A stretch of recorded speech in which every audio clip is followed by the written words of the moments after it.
Gĩthagathago nĩ gĩtumũkĩte kaunti-inĩ ya Kericho kũrũmĩrĩra ndeto kũhunja atĩ kũrĩ na mĩrĩ ĩratuĩka ĩthikĩtwo hamwe nĩ andũ mataramenyeka kaburi-inĩ ka makaburi-inĩ. Ile fununu ambayo inapatikana ni kwamba kuna watu wamekuwa kileta mwili za watu ambao wajulikani na kuzikwa hapa, lakini mara mwisho walileta watu zaidi ya 13, naambia 14, wakazika kwa grave moja. Na riboti yumbũranĩtie maũndũ makĩria marĩa maratuĩka makoretwo magĩtwarithio gũkĩrĩkana njama ĩno ya gũthika mĩrĩ ĩkoretwo ĩgĩtwarithio kwa ihinda. Where the 14 bodies were buried on 20th in the morning 7 a.m. adjacent to it, we also have got 7 bodies that were buried there less than 2 weeks ago before the 20th. But as we continued with our investigation, we've also established that on April last year, 42 bodies were also buried less than 100 meters away from where the 14 bodies were buried on 20th.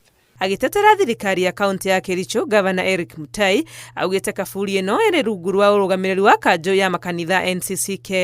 Kericho sio cemetery ya kaunti yote, na kama ilitoka pahali yote ilitoka, hatuwezi ruhusu ya kwamba cemetery na vifaa zetu za Kericho siharibike. Ona gũtuĩka maabitha a borithi ya rũhonge rwa DCI nĩ moereire ũthuthuria wa ũhoro ũyũ, makiuga metereire gwetha watho wa igoti nĩguo gũthikũria mĩrĩ ĩno, mũingĩ ũrĩ na matũkũya maingĩ ũhinyĩrĩirie ithikũrio o rĩo. Not a single body should be removed in the night.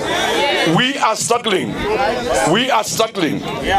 to get an emergency court order to allow us be able to exhume these bodies in the presence of everybody. We have been sent here by the government to conduct forensic investigations ndio tujue ukweli. Na ile ukweli, kuna timu ile itakuja hapa na tutaendelea pamoja na iko na procedure.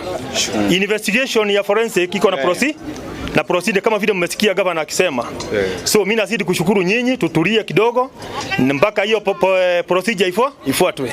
Gĩcanjama gĩkĩ kĩa mĩrĩ no ĩrerĩkana ĩthikĩtwo gũkũ Kericho, kĩrĩa yongerera igũrũ rĩa icanjama ingĩ cianoneka gũkũ bũrũri-inĩ ta kĩrĩa gĩa Shakahora, kĩrĩa ũma wa kĩrĩa kĩarĩire kĩngĩ ũtarĩ watarĩrĩka. We want the entire cemetery becombed because I have said there are 3 various mass graves that have been confirmed by young men that were involved in burying the bodies. Borithi nĩ marethana na mũrori wa kaburi ĩno ũrĩa to Ezekiel ũrĩa arĩa mahithũrĩtie ũhoro ũyũ marauga onekete akĩaranĩria na andũ aya maracokire kuoneka magĩthika mĩrĩ. Ngĩribotera Inooro TV, rĩtwa rĩakwa nĩ Wangui wa Mwangi.